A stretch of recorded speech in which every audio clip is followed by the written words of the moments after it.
तो दोस्तों आज की इस वीडियो में आपको बताने वाले हैं कि विलोपन विधि और प्रतिस्थापन विधि क्या होता है। ठीक है, इसके बारे में बताने वाले हैं। और ये जो है आपको बेहद ही इंपॉर्टेंट क्वेश्चन बिहार बोर्ड के एग्जाम में इससे क्वेश्चन निश्चित रूप से पूछता है।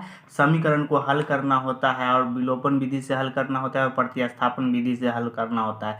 तो यहाँ पे आपको उसमें विलोपन विधि भी दे सकता है या प्रतिस्थापन विधि भी दे सकता है। तो आप क्या करिए, दोनों को बड़ी आसानी से देखिए। आपको बारी बारी से बताएंगे कि विलोपन विधि कहते किसको है और उससे सवाल भी हल करके बताएंगे। उसका प्रतिस्थापन विधि को बताएंगे और उससे भी सवाल को हल करके बताएंगे। ठीक है, तो बने रहिए मेरे साथ। तो देखिए यहाँ पे समीकरण आपको दिया गया है 3x + 4y = 10, समीकरण 1 है। उसके बाद 2x - 2y = 2, समीकरण 2 दे दिया गया है। तो यहाँ पे जो है पहले हम लोग विलोपन विधि से हल करते हैं। तो विलोपन विधि का मतलब क्या होता है, देखिए यहाँ पे विलोपन विधि का मतलब होता है या तो आप x की वैल्यू को विलोप कर दीजिए, y की वैल्यू निकाल लीजिए, नहीं तो y की वैल्यू को विलोप कर दीजिए, x की वैल्यू निकाल लीजिए। इसी को हम लोग विलोपन विधि कहते हैं। ठीक है, तो देखिए यहाँ पे हम क्या कर रहे हैं, x की वैल्यू को बराबर कर लेते हैं ताकि y की वैल्यू निकल जाएगा। तो बराबर कैसे होगा, तो यहाँ पे देखिए 3 है, 3x है, यहाँ 2x है। तो हम अगर समीकरण 1 में 2 से गुना कर देंगे तो 2 तिहाई 6 हो जाएगा।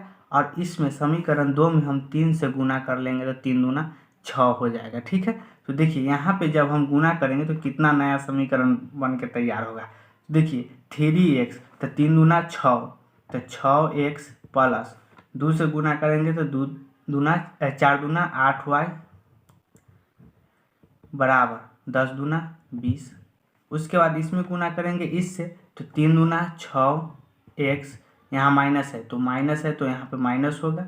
उसका 3 दूना 6y बराबर 3 दूना 6। ये जो है समीकरण आपका नया तैयार हो गया, जो कि ये समीकरण 3 हो गया और ये समीकरण 4 हो गया। ठीक है, अब देखिए यहाँ पे समीकरण 3 को 4 से घटा देंगे, 3 में से 4 को घटाएंगे तो देखिए नया समीकरण क्या बनेगा। तो देखिए यहाँ पे जब हम घटाएंगे तो यहाँ पे प्लस के चिन्ह, मतलब चिन्ह नहीं है लेकिन यहाँ पे चिन्ह नहीं रहता, तो उसके आगे प्लस ही रहता है। तो यहाँ पे जब घटाएंगे तो ये माइनस हो जाएगा, ये माइनस का चिन्ह है तो ये प्लस हो जाएगा, यानी कि साइन चेंज हो जाता है। यहाँ प्लस है तो माइनस हो जाएगा। अब देखिए यहाँ पे जब घटाएंगे तो कितना हो जाएगा, 6x में से 6x घटेगा तो क्या हो जाएगा, कट जाएगा, 0 बच जाएगा। उसके बाद 8y में से ये तो अति घटाए है तो यहाँ पे माइनस था तो प्लस हो गया तो जुड़ेगा। तो 8 है 6 14y बराबर, अब देखिए यहाँ पे 20 में से 6 को घटाएंगे तो कितना बचेगा, तो 14 बचेगा। ठीक है, सॉरी यहाँ पे 14 हो जाएगा। अब देखिए यहाँ से हम क्या करेंगे, y की वैल्यू निकालेंगे तो y बराबर 14 तो है, ये वाला 14 होगा और ये जो है इधर गुना में है, इधर आएगा तो क्या हो जाएगा, भाग में हो जाएगा, तो बाटा में 14 हो जाएगा। अब इसको काटेंगे तो 1 हो जाएगा। तो यहाँ से हमको y बराबर कितना निकला, 1, y की वैल्यू निकल गया 1। अब यहाँ पे देखिए y की वैल्यू जब निकल गया आपको, तो आप तो या तो इसको समीकरण 1 में पुट करिए, नहीं तो 2 में पुट करिए, x की वैल्यू निकल जाएगा। तो अब देखिए इसको हम समीकरण 1 में रख देते हैं। ठीक है, तो यहाँ पे हम लिख देते हैं पहले समीकरण 1 में y का मान रखने पर, अब देखिए समीकरण 1 में क्या कर रहे हैं, y के मान रख रहे हैं। तो समीकरण 1 क्या है, देखिए यहाँ 3x, तो यहाँ पे लिख देते हैं 3x + 4y बराबर 10। ठीक है, अब y की वैल्यू यहाँ रखिए तो देखिए यहाँ पे 3x + 4, y की वैल्यू 1 है तो यहाँ पे 1 रखेंगे बराबर 10। अब देखिए यहाँ पे 3x, अब इसको गुना करेंगे तो 4 एकाई 4 बराबर 10। तो यहाँ से 3x बराबर 10 लिखेंगे और ये जो है इसको हम इधर भेजेंगे तो ये प्लस में, इधर आएगा तो माइनस में हो जाएगा। ठीक है, तो माइनस में हो जाएगा तो माइनस में 4 हो जाएगा, तो 3x बराबर कितना हो जाएगा, 6 हो जाएगा। तो यहाँ से हम x की वैल्यू निकालेंगे तो x बराबर 6, इधर गुना में है, इधर आएगा तो भाग में आ जाएगा, तो 3 आ जाएगा। ठीक है, अब यहाँ पे इसको काटेंगे तो 3 दूना 6, तो x बराबर कितना निकल के आया, तो x बराबर आपको 2 निकल के आया। ठीक है, तो यहाँ पे देखिए विलोपन विधि से हम लोग यहाँ पे y की वैल्यू निकालिए और यहाँ पे x की वैल्यू निकालिए। जब y की वैल्यू था तो उस समय x की वैल्यू विलोप था, तो उसको हम अब यहाँ पे हम x की वैल्यू निकाले तो y की वैल्यू विलोप है। इसी विधि को क्या कहते हैं? विलोपन विधि कहते हैं। ठीक है, तो उम्मीद करता हूँ कि आपको विलोपन विधि बड़ी आसानी से समझ में आया होगा। तो विलोपन विधि हो गया। अब चलिए प्रतिस्थापन विधि में हम लोग चलते हैं। ठीक है, तो प्रतिस्थापन विधि को देखिए, यहाँ पे क्या करेंगे, उसी समीकरण से हम लोग प्रतिस्थापन विधि को भी हल करेंगे। तो समीकरण क्या था?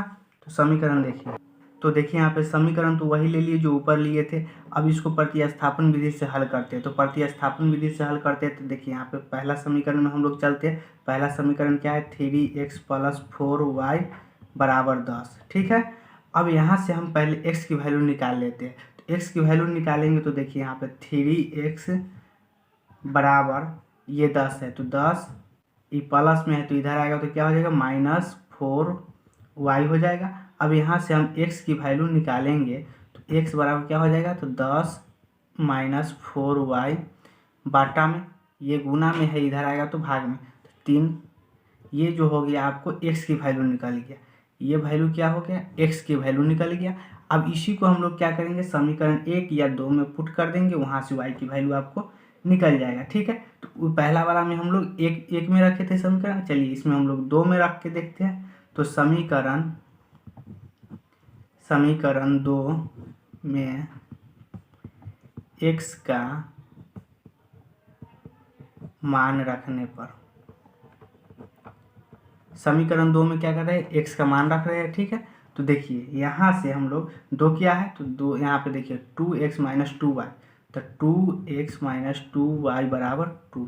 ये तो समीकरण 2 है। अब इसमें हम लोग x का मान रखेंगे तो यहाँ पे देखिए 2 तो होगा, x की जगह पर ये वैल्यू हमको पूरा रखना पड़ेगा। तो इसको देखिए रखते हैं, तो 10 - 4y बटा 3, यही ना वैल्यू है x का। इसको हम लोग क्या करेंगे? यहाँ पे रख देंगे। उसके बाद -2y, ये वाला 2y = 2, ये हो गया। अब इसको सॉल्व करेंगे तो देखिए यहाँ पे बटा में कुछ नहीं है, तो यहाँ पे बटा में कुछ नहीं है तो इसको क्या करेंगे? बटा में 1 होता है। ठीक है, अब देखिए इसको क्या करेंगे? दोनों के एलसीएम लेंगे तो 3 हो जाएगा। अब 3 हो जाएगा तो पहले ये जो है ये ब्रैकेट के बाहर है, तो ब्रैकेट के बाहर है तो इसको क्या करेंगे? पहले हम गुना कर लेते हैं। ठीक है, तब जा करके एलसीएम लेने में ठीक रहेगा। तो इसको देखिए गुना करेंगे, 10 दूना 20 माइनस 4 दूना 8 y और बटा में 3 हो गया। अब माइनस देंगे, ये माइनस है तो -2y = 2।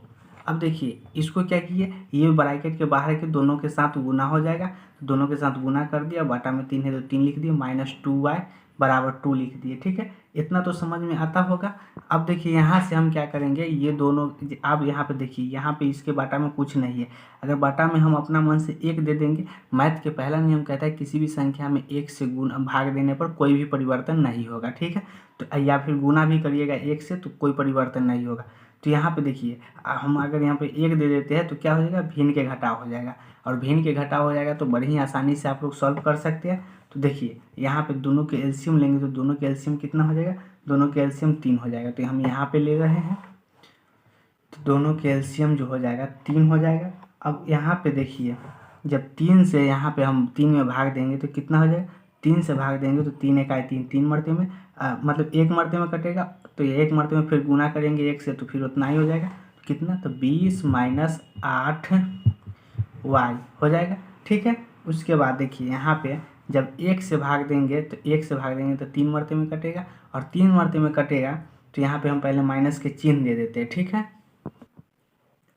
उसके बाद हम गुना करेंगे तो 1 से भाग देंगे तो 3 मरते में कटेगा नहीं, 3 मरते में कटेगा, और उसमें फिर 3 को हम 2 से गुना करेंगे, 3 दूना 6y, 6y बराबर कितना हो जाएगा? 2 हो जाएगा। ठीक है, अब यहाँ से देखिए तो ये जो है 20, तो 20 तो प्लस में, तो 20 माइनस ये भी माइनस ये भी माइनस, दोनों क्या है? माइनस में, तो दोनों जुड़ जाएगा। तो 8 6 14 y बाटा में 2 बराबर 2 हो जाएगा। ठीक है, अब देखिए ये जो 14y है तो अब इसको हम घटाएंगे तो कितना हो जाएगा? तो 20 में से 14 घटेगा तो कितना हो जाएगा? सॉरी यहाँ पे जो है ये बाटा में 3 है तो 3 लिख देंगे। ठीक है, 3 होगा यहाँ पे।